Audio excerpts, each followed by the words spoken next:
and welcome back to the Big C Church Podcast. I am your host, Dr. Angie Ward. Our goal with the podcast is to have challenging conversations to better the body, to have the hard conversations that can help foster hope for the church and the people of God.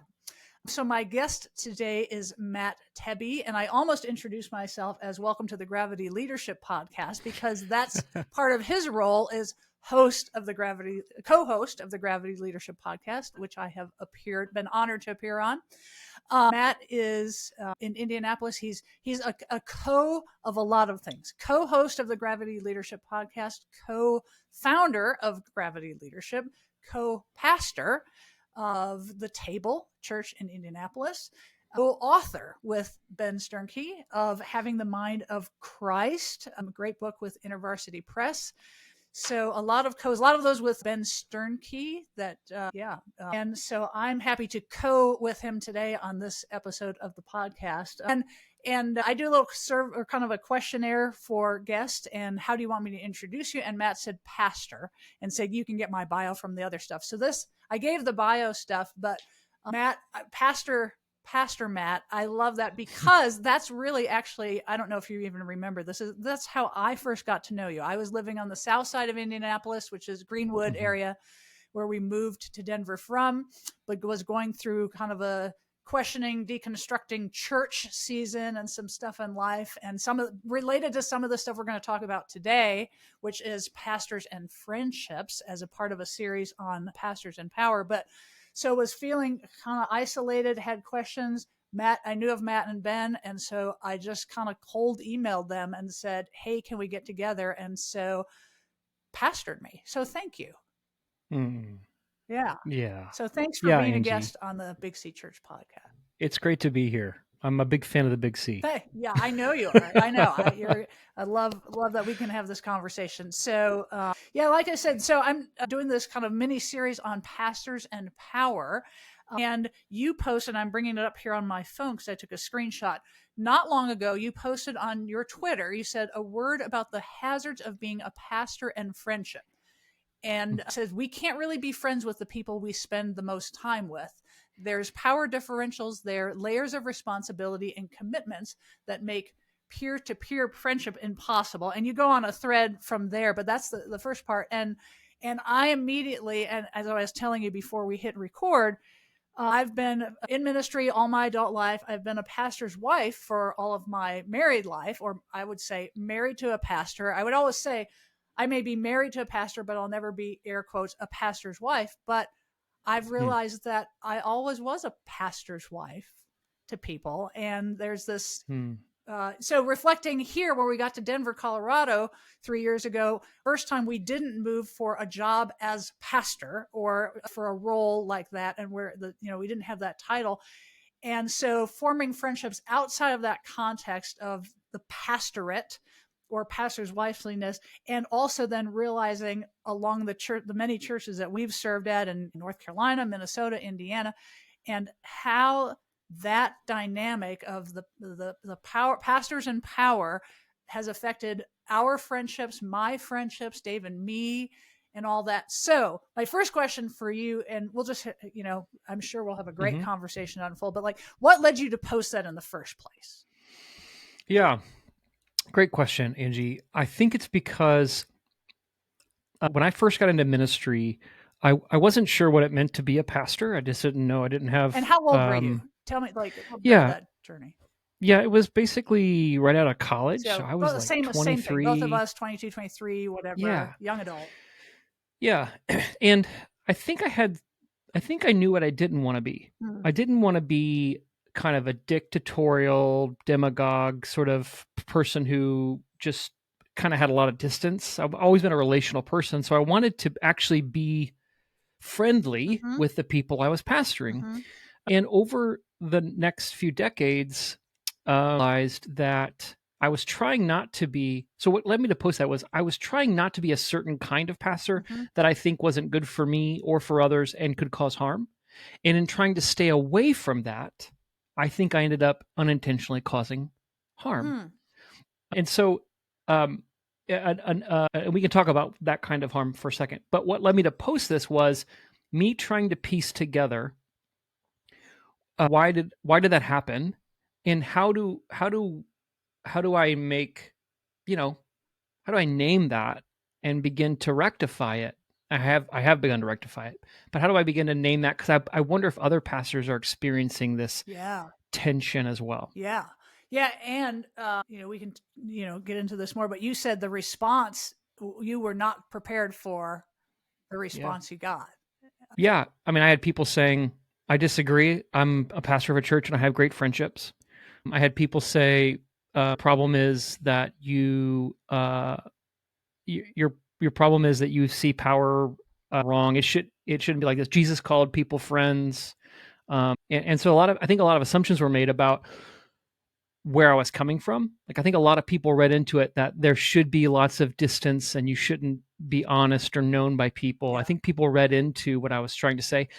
And honestly, like most of my social media posts, Angie, I didn't craft it. I didn't have a rough draft. I didn't sleep on it. I'm thinking about this. I just think out loud on social media. So I probably would word things differently. I said, pastors can't really have friendships. And I meant that in a quote friendship way. And I tried to clarify peer to peer. But I do think there's different kinds of friendships that have to account for authority and power differentials, or else the person with more power could often unintentionally cause injury or harm.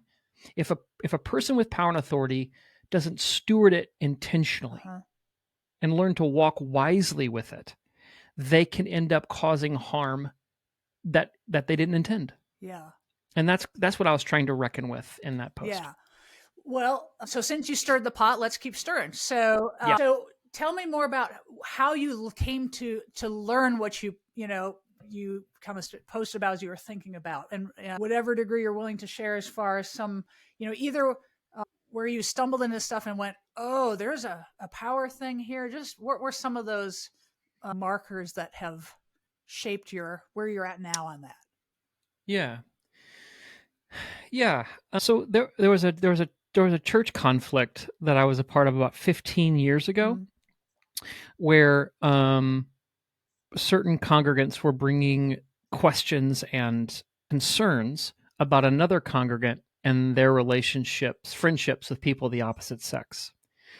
And I as the pastor didn't handle the conflict between congregants very well, because I wasn't stewarding my role as the shepherd of the community well.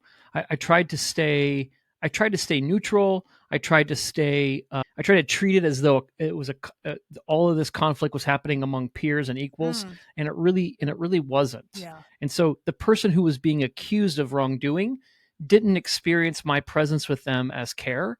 They experienced my presence, and we've talked about this, and we have rectified our relationship. We've made up, but they kind of it always felt to them like I was holding a hand behind my back.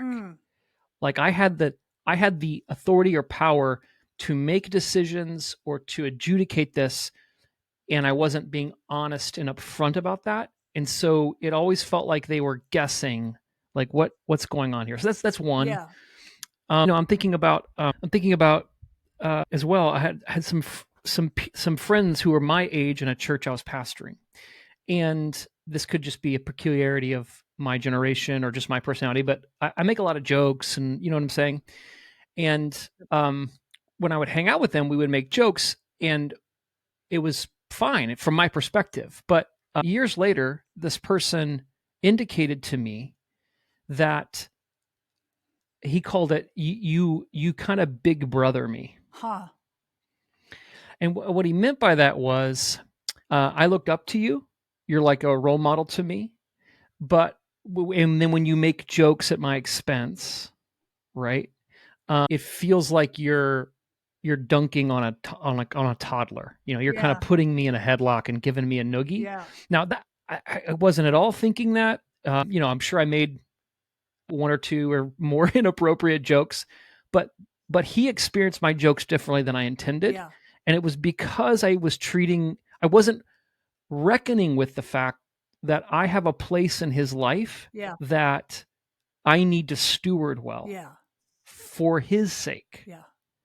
Yeah. Yeah. So those are two examples Mhm. of many where I was maybe too familiar, too unassuming about what is actually going on, which is there is a vested authority in me. We can talk more about Yeah. what that power is, but there's a vested authority in me, and if I don't steward it well, it's not wise and it could lead to harm. Yes. Yeah, exactly. And I think, tell me what you think, just that I think you and I both, when we went into ministry, vocational ministry, we both had an idea of, well, we don't want to be that, kind of thing. Yes. But we grew up in an era of like the mega church and a more familiarity, like pastor, like now you're in a tradition that still wears clerical garb, but the ones that I grew Yep. up in were not that at all, and very much tried to downplay any type of distinction. So the church when we were in New Hope in Indiana, some people would refer to my husband even still 5 years ago as pastor, and he would say, "I'm not pastor, I'm just Dave." So I've seen, the churches I grew up in and even in seminary, like there was this movement toward familiarity in all respects, in clothing, Yeah. in language, in where you put a pulpit or what that even looks like. You remove the distance from people.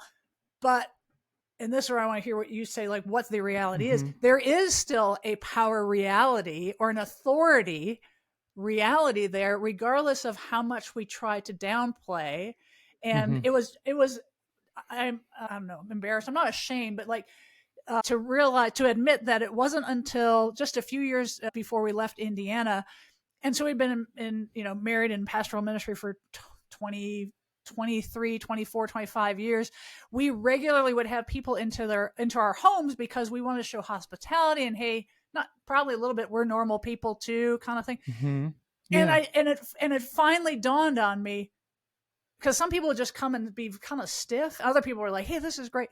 But I was like, oh, wait, duh. Some people view this as, oh my goodness, I'm going to the pastor's house. I'm not just going to David. It took me that long to realize, like you said, how that person felt, despite my best efforts to minimize any type of gap there. Yes.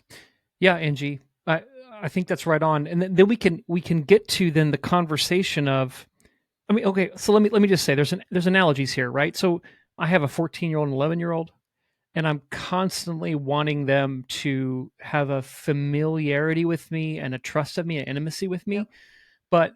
But I also know that I have to be the dad. Yeah. I can't be just your buddy, right? Yeah. So we get that. Like I go to the doctor's office. I don't need my doctor to be my friend. Right. You know what I'm saying? Yeah. And so there's these other arenas where we get that friendship isn't the highest virtue.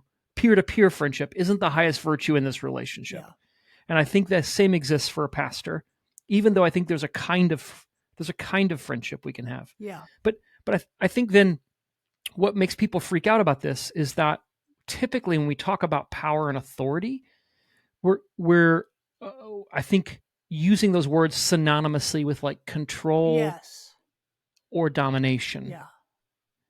And that's what you and I think our instinct is to stay away from domination. I don't want to dominate anybody, you know?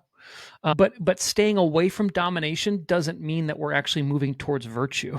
Yes. Yeah. Yes. So true.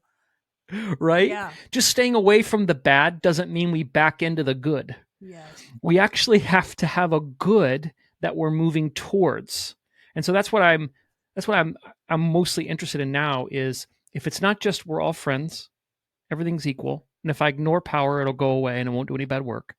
Or, no, I had a pastor once say to me, none of my staff has ever been in my house and they never will. Yeah. Yeah. Right. That kind of distance separation. I don't want to live like that. That doesn't appeal to me as a human. Yeah. But what's the good that, I don't know if in between is the right word, or in distinction from those two ditches? Yeah. That's what I'm most interested in. Yeah. The first pastor that we served under in Minnesota, he told my husband, he said, he was taught never become friends with your staff because one day you may have to fire them. Yes. This is another way that I saw this, by the way. Yeah, tell me about that. Well, it's common for pastors like you and I to talk about the church as a family. Yeah. Yeah. Right? We're the family of God, brothers and sisters. Yeah. But Angie, you don't fire a sister. Yeah. You fire an employee. Yeah. Right? Yep. And you left your church in Greenwood. While you were there, you were making all kinds of commitments and promises with your presence. Mm-hmm. That when you leave, you no longer are bound to fulfill. But we're playing a bit there, fast and loose maybe, with our relational circuits. For sure. Because even though those people in Greenwood know, okay, Angie's been released from being our pastor's wife, she's got this thing in Denver she's doing, there still are these tether points that we made that were just kind of ripped away. Yeah. Yeah. That's what I realized is to many of those people, there's the staff friendships piece, there's the co-leader piece, there's the congregation piece. And I've realized after enough moves that we had some degree of friendship while we were there and shared life, but ultimately to many of them, we fulfilled a role and a function. And so I've seen it cut the other way as well, where I thought there was more. It wasn't just about, the role, but they were ascribing the role to me. And that's why there was some sort of relationship or connection there. And once that was gone, I've just learned my true friends are the ones that keep in touch after you've moved from a place. Yeah. So I think it works both ways, just because we're not aware of kind of calling out that piece of it. It's just a reality. So tell me, what from your perspective, so not domination, but what, like, vested authority, talk to me about your understanding, what you're learning about that. Yeah. So it's been really helpful for me. This is one of the many things that has pushed me to be more clear about what is the not so among you leadership that Jesus tells his followers to embody, right? And, we have lots of words: servant leadership, sacrificial leadership. We have all these phrases, but when and we've talked about this before, Angie, just personally, when I think about how do I sum it up, I think the world sees authority as the power to control, but the kingdom sees authority as the power to love. And let me point out, power is not automatically bad. I think sometimes in society, we like in our climate, where power is automatically evil or ill, and that's not true. Exactly. Yeah. I mean, in fact, power is unavoidable. Yeah. Hold an infant in your hands, and if you don't exercise your power for that infant's good, you can get arrested. Yeah. Like, there's so many ways in which power is. What it means to be human is to have some kind of power. Yeah. In some arena. And our job, and when you read the scriptures, like, the New Jerusalem, Revelation 21, is about heaven coming home to earth and the people of God being invested with power to rule and reign as co-regents of the cosmos with Christ. Yeah. So where we're going in terms of eternal life is God is looking for people who can bear his power well. Yeah. And so there's I won't go on a long rant on that, but I for me then, what does it look like to center my life in this power of love? How does love work? Right? And I think love works differently than control or domination. Love, and we can have a whole conversation about that. But so then my job as a pastor is to carry the mantle of love for the sake of others. And that looks different person to person in my congregation, Angie. I mean, it looks so different. Yeah. And so we're not talking about techniques. Yeah. We're talking about wisdom. We're talking about being present and available to God and other people for their benefit. Yeah. Yeah. And it's not a blanket, like you said, it's person to person. There's not one blanket role. I mean, it just looks different for each person, each season, each situation. Yes. So one of my dearest friends in my church, And when I say friend, I mean she's got a leadership role at our church. She and I have had lots of laughs together, lots of good stuff together. But she has gone through a really hard year of multiple miscarriages. And she indicated to me this week in a public setting that they'd had another one. Oh. Like, she's very vague about it. Yeah, but you caught but it. I knew what she was referring to. Yeah. And so in that moment, so this is just an example of how it takes wisdom to know how to love. I was thinking, do I indicate to her that I picked up what she was saying? Would that benefit her? Is she in a place where she wants her friend, but also her pastor, her priest, to indicate that he picked up on that? And so I was just thinking about this, like, will this increase? Does she need space, or does she need me to move towards her? Now, I don't know, but it's a discernment thing, right? That we do as pastors or even as friends. Yeah. By the way, I think 20 years ago, I just would have moved towards her and I would not have asked that question. Yeah. Yeah. So that's a different thing for me. But then I just said, hey, I don't presume you want to talk about this or need to talk about it with me, but I'm so sorry. Yeah. I noticed. And I noticed this. I'm sorry. And I'm praying for you. And I just kind of left it there. And I was right. She did not want to talk about it. Like, it was like, yes, it's just awful. And my body is blah. And I'm just and I said, well, my wife and I had 7 years of trying to have kids before we could have one. So if you ever need to talk about it, I'm here. That's a different conversation than I would have had with another person. It had a lot to do with so many factors, like in our relationship and me as her priest, influenced the way I tried to handle that situation. Yeah. So that's just one example of like, it looks different depending upon who the congregant is and how it works. And then culturally too, Angie, I don't know, like when we were kids, pastors just showed up in the hospital room when kids were born. Yeah. Or just showed up after your surgery at your house, made house calls, right? Yeah. But culturally in the last 30 years, 40 years, things have shifted. Yeah. And so now I find myself not presuming that I'm wanted, but asking for some kind of consent or invitation before I do that. That is a navigating power. Yeah. Right? Yeah. And I think most pastors listening can relate to that shift, but that's an indication of what we're talking about, I think. Yeah. Yeah, for sure. I was thinking, like you said, 20 years ago, I would just moved toward this person, and I was thinking, like, how many pastors, people in leadership, ministry leadership, really have given much thought? Not much.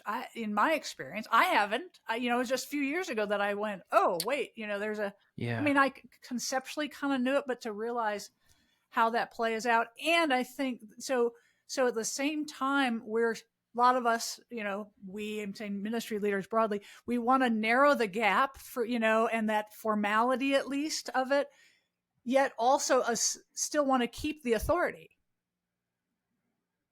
So, yes, so it's like, so I'm still in charge, but I'm going to pretend like I'm not either that or yes, that's the hand behind the back, right? And so, I have to, this goes back to how does love work? Yeah. Right? Yeah. How does love work? And I think that we don't really know. We're Christians, we're supposed to be known by our love. Thanks for listening, everyone. Right. Yeah. I think I'm 47 and if I have 40 years left, Lord willing, I want to continually beat this drum. How different would our country, neighborhoods, schools, government be if the first word out of the mouth of unbelievers about us, Angie, was those people know how to love? Preach. Yeah. I mean, just what a different world it would be. So I'm just going to beat this drum until I die. Yeah. Like, so love works differently than I'm in charge. Yeah. Yeah. Yeah. Right. So, you talked about it's different with each person. And so the reality of that is that we can try to be more conscious of that dynamic and, and ask the question and wisdom. but there's also reality of the other person and what they're putting on us and what their understanding is of that. And so, where have you experienced that? Because so there's people who, and amongst the churches we've all served were non-denom, so we had people coming from all sorts of traditions. So some of them assumed that the pastor would come, or that or whatever stuff is not worked out in their own life that they're transferring to you. There's that whole piece of it. There's projection, right? So what have you been learning about that? Well, this is why I talk openly about and frequently about church hurt and church abuse. There's this particular habit, Angie, in our culture to try to distance ourselves from the worst of us. Right? So for instance, like as a white dude, try to distance myself from racism that white people have, or as a pastor, try to distance myself from church scandals. And I don't think that does good work for other people. It's actually pretty self-serving. I'm looking to save myself there. And I think what I'm pretty convinced that part of what's needed to repair harm that's done is for people who are proximal to the harm, either culpable, complicit, or are coming from the same people group, to say, yeah, this is happening and it's bad. Yeah. And it's, it's not that they're not real Christians. I'm not God. Christians are hurting people. People who say they're Christians are hurting people. Yeah. Pastors are leading poorly. I've led poorly. So, let's talk about this. And every time I do, Angie, people in our church tell me, thank you for saying that. Pastors aren't saying this. Yeah. Pastors, they want to scapegoat bad pastors, but they don't want to include themselves in that naming of that, right? So a lot of people just are triggered by me just because I'm a pastor. Yeah. I'm a white Christian pastor. White Christian male pastor. Yep. Yeah. And that's, I can hear people some people experience that and they get upset because they think everybody wants to cancel us. Yeah. And I don't think that, I get that, I guess, but for me, I've never been canceled if when somebody is hurting in my presence and I just say, I'm so sorry that happened to you. Okay. Yeah, you have every right not to trust me. I don't think I'd trust me either if I had your story. Yeah. I'm so sorry. I'm telling you, people, compassion and repentance leads to trust. Yeah. It leads to trust, not being canceled. Yeah. Yeah. Yeah. Yeah. So it is tricky, Angie, because that's a real thing, it's a real thing. Yeah. Yeah. How have you, so you talked about friend and the woman that you said who had another, miscarriage. What is, when you use that word friend, I did a podcast episode on loaded terms, and I think that has become one. I remember in Indiana at Greenwood, somebody said, thanks friend. And I was like, are we? Yeah. What is that? Really? Because what does that mean? Yeah. Yes. So when you say friend, and I realized just that I use that word to mean different things. And so I was having a conversation with a deeper friend as we're teasing this out, and she said, well, I thought you had all these just tons of friends. I'm like, yeah, but I'm using friend in a lot of different ways. Yeah. So let me give you an example. I co-pastor with two other guys. Yeah. One of the reasons I co-pastor is because I need peer friends who are at the center of this thing with me. Yeah. So after this interview, Angie, I'm going to go get on a trail, an urban trail, and I'm going to walk for an hour and a half with my co-pastor, Spencer. Yeah. He's a friend. Yeah. He and I can have conversations about stuff that I wouldn't have with this woman. Let's call her Mary. Yeah. Right. So I'm not going to tell Mary, hey, Mary, I got this email from this congregant and it's full of passive aggressive accusations. Yeah. And I just want to delete it and never talk to them again. Yeah. I won't have that conversation with Mary because I don't think it does good work to do that because Mary knows the person I'm talking about. Yeah. Right. And that's kind of gossipy. Yeah. But I have to have somebody in my life I can say that to, who can contain it. But tell me who more, can hold it because with me. Mary knows that person, but so does the co-pastor that you're walking with. Right. So But the co-pastor, talk about yes. Yeah. Well, so like we have these relationships where we can where we agree to hold things with each other and bear things with each other. We have a commitment, a more intimate commitment to share and bear. Whereas with Mary, we've got a less intimate commitment to share and bear. And I'm thinking through, like, I don't want to complain to Mary about how hard it is to be a pastor, because that can do weird things to somebody who's not a pastor. Yeah. Right? She can read like passive aggressive asks or wants in that she has to somehow take responsibility for. Oh, I won't call. Next time I have a miscarriage, I won't call Matt because it's so hard to be all these kind of things that can go under the surface. Whereas when I'm talking to Spencer, he's a pastor too. Yeah. And he's got to deal with this stuff too. And it's like just two people, like, I need to like get this out. It's like a confession / gripe, and then it's better. Yeah. And then you just go and you respond to the email. Yeah. Yeah. One of the mistakes Dave and I made at one of our churches in North Carolina was, one, I think we put all our eggs in that basket. So it's like, and we elevated too many of the congregants to what we thought was a share and bear. We assumed a share and bear that was not there just because we were young and we just didn't realize that, and so sometimes I think we became toxic to our friends because they couldn't bear the sausage to see the sausage being made. They didn't need to see the sausage being made. Just so many things, ways I look back and go, oh, if I had only known, or realized, been aware of the dynamic, nothing about any of those individual people.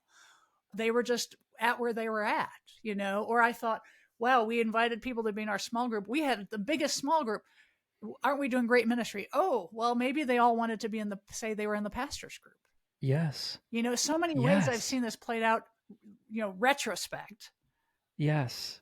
Yeah. Yes, totally. My wife feels this too as a pastor's wife. She had this experience at a church where she was working in the kids ministry and this person dropped off their child and she tried to chat them up. They were new. They wouldn't give her the time of day. And she told this to me. She's like, man, this new person tried to welcome them and they were really gruff with me. Anyway, she saw this person later that day, see my wife sitting next to me in the pew. And this person came right up to my wife and wanted to chat her up.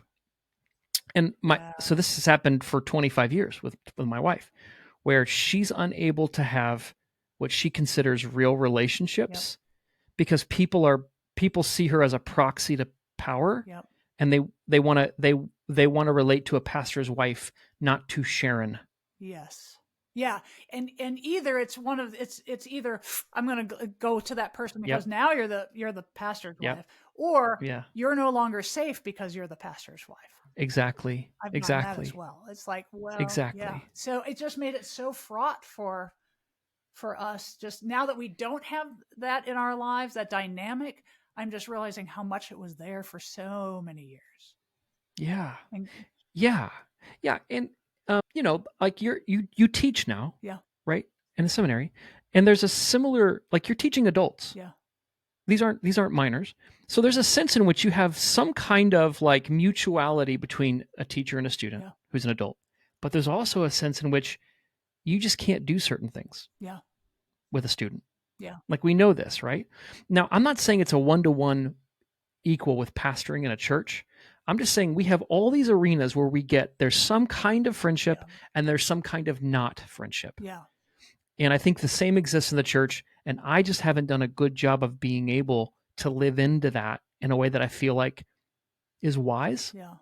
And that benefits other people and I benefit too.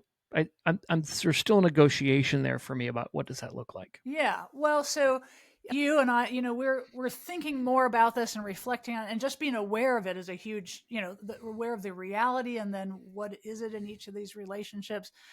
How much intentionality have you and your co-pastors, do you talk about this with your congregation? I mean, how much intentionality do you have even with Mary versus Spencer or Ben? And, how much do you call that out? Besides just think about it. Yeah. It's a great question, Angie, because so my social media is kind of a public sphere where I'm interacting with people from all over the place, but congregants read my social media. Yeah. And so I got a couple DMs from congregants who were like, "Hey, I thought we were friends." Wow. Right. Wow. Hey, I just want you to know that I don't feel weird, but and I was able to have a mini DTR. Yeah. Right. Yeah. DTR. Define the relationship. Let's make sure people know what that is. Yeah. But I'm thinking of one guy who's probably 15 years younger than me. And we've had so many conversations and have hung out, et cetera, et cetera. And he says to me, like, "Hey, I just want you to know, I think we can be friends, blah, blah, blah, blah, blah." And in my mind, I'm thinking, yes, but there's some, so, and this is weird too, because I don't want to hold my authority over somebody. Right. And be like, you know what I'm saying? Like, you have to defer to me or whatever. So I'm like, okay, this is great. Yes, this is fantastic. And I don't trust that you sufficiently understand all the dynamics at play in being your pastor. Yeah. You said this to the person? Or you're thinking I'm about thinking, it? Okay. I'm thinking about Okay. it. Yeah, I just communicated to him, "Hey, that's great. I'm glad that you feel like that. I feel, I think I said something like, even though I don't think it's a peer-to-peer friendship, meaning equal power, kind of like Spencer and I said, I still consider you a friend and I appreciate this, et cetera, et cetera." And he seemed like, that seemed to be sufficient for him. Yeah. I don't know. I'll have to check in. But I was thinking in my head, like,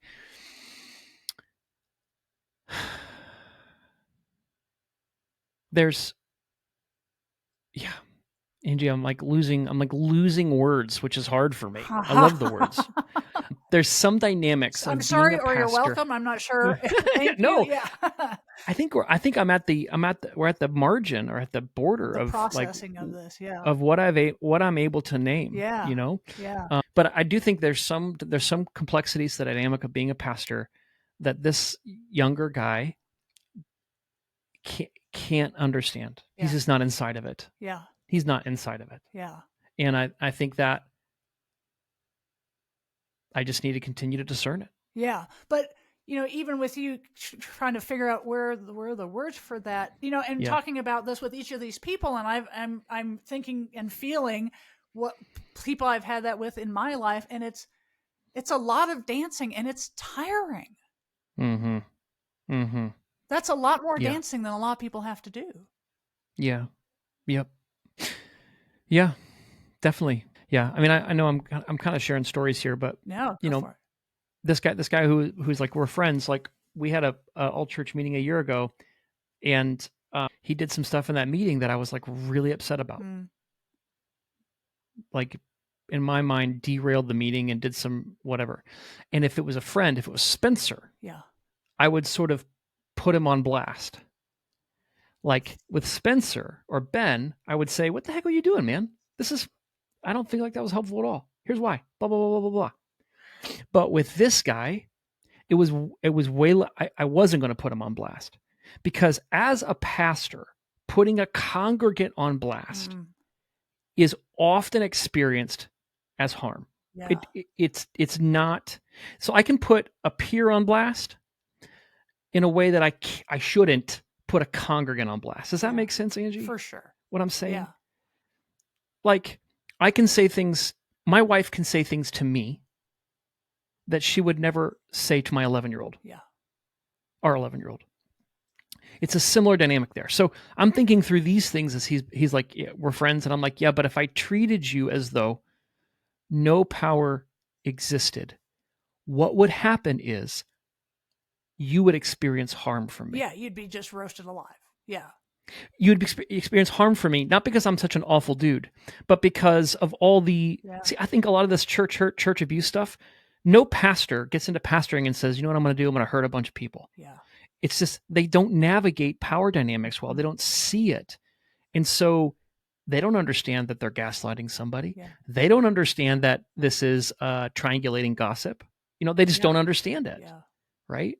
So, yeah. So I'm just thinking about how, like, even when people are like, hey, yeah, we're friends, I'm thinking, yes, we are. But I need to be probably the one responsible here, putting boundaries around that friendship. Yeah.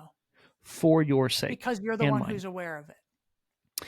Yeah. And that's part of the authority of love, I think. Yeah. So I think love is seeking the good of another without, in a way that doesn't like take away their agency and power. Yeah. In a way that rehumanizes them over and over and over. Yeah. Right. And if I'm going to bear that authority in our church, then I probably need to I need to lead in that way. I need to lead in taking that, in my relationships, taking that responsibility rather than putting that on somebody else. Yeah. And this is also why, like, there's some people in my church who call me Matt. Yeah. There's some people in my church who call me Father Matt. Yeah. Right? Or Pastor Matt, even. Yeah. I don't police that. I just say, whatever you want to call me. Yeah.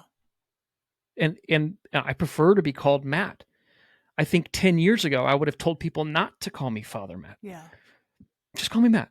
But I'm experimenting, Angie, with let you call me what you want. And then as we go, maybe I can hear why you want to call me that. And we can discern, is that doing good work for you? Yeah. Right? Rather than just, nope, just call me Matt. Yeah. Yeah. Well, so, when you are bearing so much, you said, more responsibility for the authority of and the power of love and all that. Yeah. So we still need, people listening, ministry leaders, pastors. That doesn't negate our need for friendship, for peer to peer. In fact, even more so, we need to identify and cultivate those people. So how have you done that? Where have you, or where do you find and make and keep and maintain those friendships? Well, I said before, this is why I co-pastor. Yeah. I gotta have one key one right there. Right? That's a huge one for me. And people.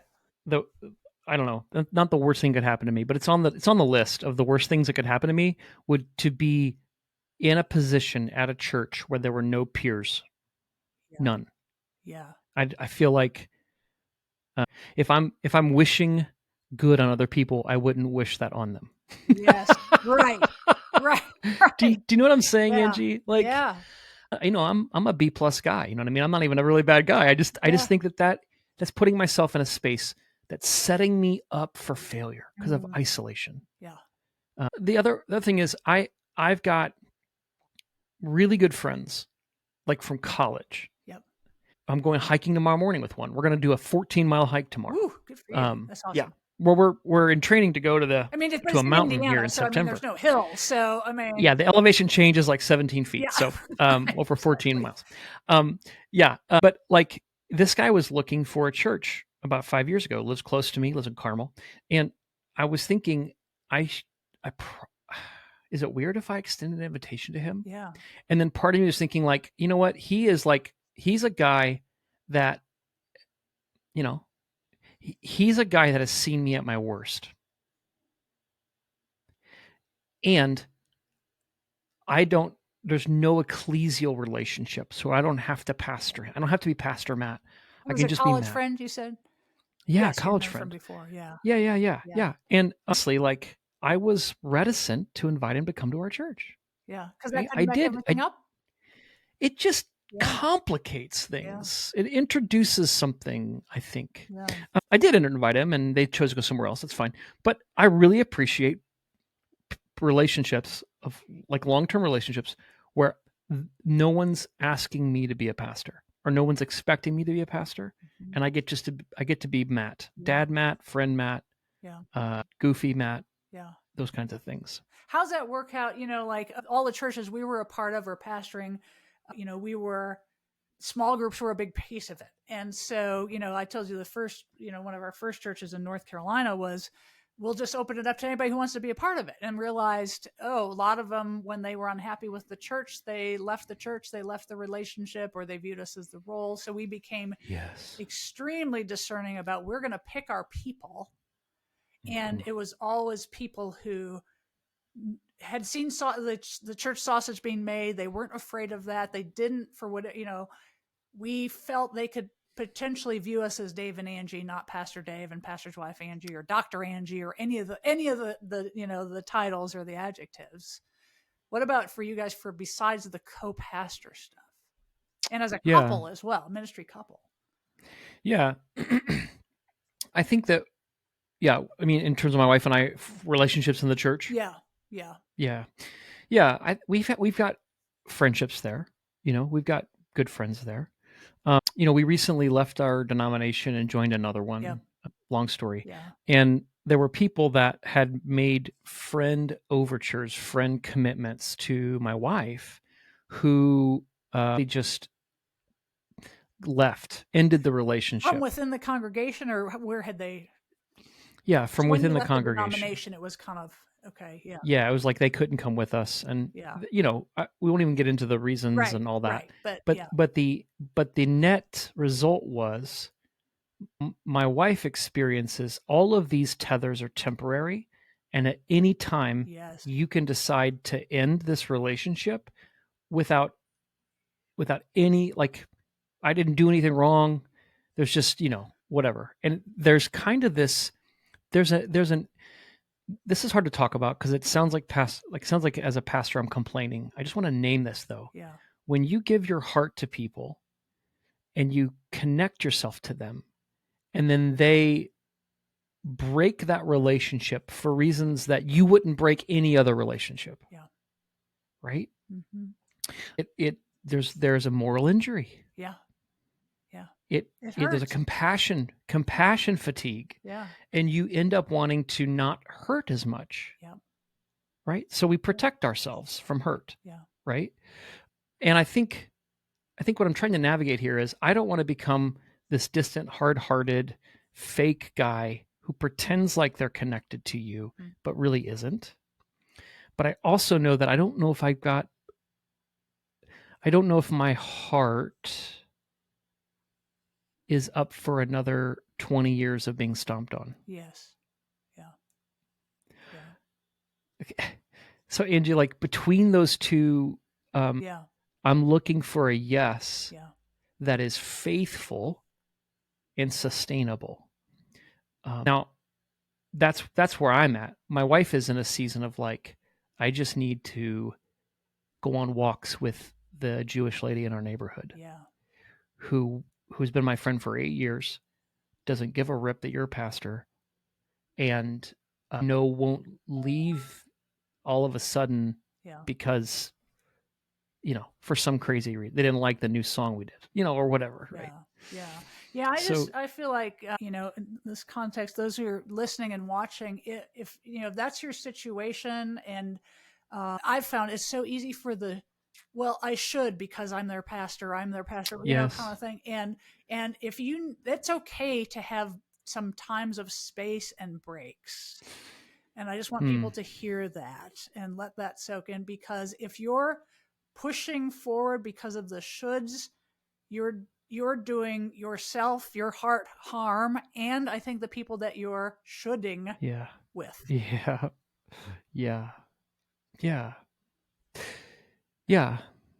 I agree.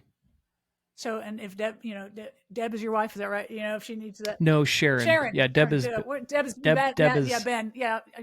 Ben's wife. Yeah. And they're leading a silent retreat, I think, right now, so they can't hear what they're saying, what I'm saying. Yeah. So, yeah, Sharon. Right. Yeah. So if Sharon needs that, and there was times, and that was a season where I reached out to you guys, and it wasn't for Bear and Sharon, but I was just like, okay, here's some. It was that same season of, okay, who are my people? It was becoming hard for, seasons. So finding those people, and sometimes they're temporary. I just learned I needed a web of relationships, some in the church, some in the community in my area, some from way past, some from who live way far away, and Mhm. so that if any one of those, I feel pretty confident now, if any one of those strands were to just be shredded, would to break, I have enough other strands on that web that I wouldn't fall through. Yeah, and I think that's really important. It's really, friendship in general is hard for people who are 20 years, 30 years out of college. Yeah. And you have moved 3 or 4 times. Yeah. And there's no longer sitting at the travel volleyball game Yep. Yeah. 3 times a week with the parents. So Yeah. all these different ways that we had to be in community with each other, they kind of fall away. And now we're just old. Yeah. And do we have friends? Yeah. Yeah. It's work. Like you got to find and cultivate that with your people. Work. Yeah. It's work. And I think there's a need I have for friends. Yeah, maybe I want to say it like this. Let me try this out. There's a need I have for friends that I don't think is wise to get those needs met with my congregants. Yes. Yeah. I would agree. Yeah. Now, not every relational need is that, but there are relational needs I have that again, we get this with like a therapist. If a therapist tries to get their relational needs for friends met with their clients, like they could lose their job. Yeah. Right? Now, it's not that, but there's something in that, in the pastor-congregant dynamic, that I'm trying to get my hands around. Yeah. And I think all those things you said are true. There are relational needs I have, you have, we have. So there's a reality of that. We don't lose those needs ever. Right. That need to be met, but not necessarily with some congregants or all of your congregants or any of your congregants. And that's not a judgment on them it's just the reality of all those things. It's a reality. Yeah. Yeah. And I'm sympathetic to people saying, well, it shouldn't be a reality, right? So, Jesus says, I no longer call you servants, I call you friends. And so if there's any reality of this, it's due to the fallen nature of humanity, and we should work against it. And I think I agree with that, but I want to work against it in a different way than what's usually meant is let's flatten everything. Yeah. Let's get rid of all distinctions or statuses, and let's be all peers. And I've seen that cause a lot of harm. Yeah. Yeah. I do think, though, they're right in the sense that usually our hierarchies are made up of control. Yeah. And domination, and those hierarchies hurt people. Yeah. Yeah. So again, between the control, domination, and the everything flat, there's this wide, prairie that we need to kind of. Yeah. And I keep throwing out like therapist client or mom with a nursing infant or dad to an 11-year-old to say, we have an imagination for how good hierarchies exist where there isn't domination and coercion. Yeah. Right? Yep. And if those hierarchies went away, for instance, with the infant, there would be no life. There'd just be death. Yeah. So I'm just saying, like, we already tolerate and affirm what I'm saying in other spaces. Yeah. And I think I haven't been privy to a lot of discourse around how does that take shape within a church. Yep. Yeah. Well, thanks for having that conversation with me. I really appreciate it. So good. Yeah, Angie, it's always good to chat with you. Yeah. People can follow you, do so much good work all over the place. The Gravity Leadership, it's .com, right? So there's that. Yep. And their podcast is fantastic. One of my favorites. Matt also just recently started a Substack. So he's writing regularly. So it's Matt Tebbe at Substack.com, and it's MATTT. EBBE. It's his first name, last name, but I was like, how many? That's a lot of T's right there in a row. And then you and Ben have another book in the works. So tell me more, just briefly, about that. Yeah, we're trying to figure out how to market it so that it'll get published. Yeah, because it's a book about love, and every time I talk about love, the publishers are like, yeah. Okay, well, here you go. Refine your elevator pitch a little bit with us. I think a lot is being written about vision, polarization, and conflict in the church, and how we need to overcome it. I think I want to write a book about love that takes its context in disagreement, conflict, and polarization, and how does love operate to work through that, right? So I think the two dominant responses to division is to pretend like it's not there and just ignore it, or to marshal sort of arguments and try to win it. And I think that love operates differently in the midst of division and polarization. So the next book is going to be about how we live in grace and truth in the midst of disagreements, divisions, and polarizations. Great. Very cool. Looking forward to that one as well. So thanks, Matt. Thanks again for being on. So glad to have you on the podcast. And boy. Yeah, and I'm really excited that you have started this, Angie. It's been a pleasure. Awesome. Thank you.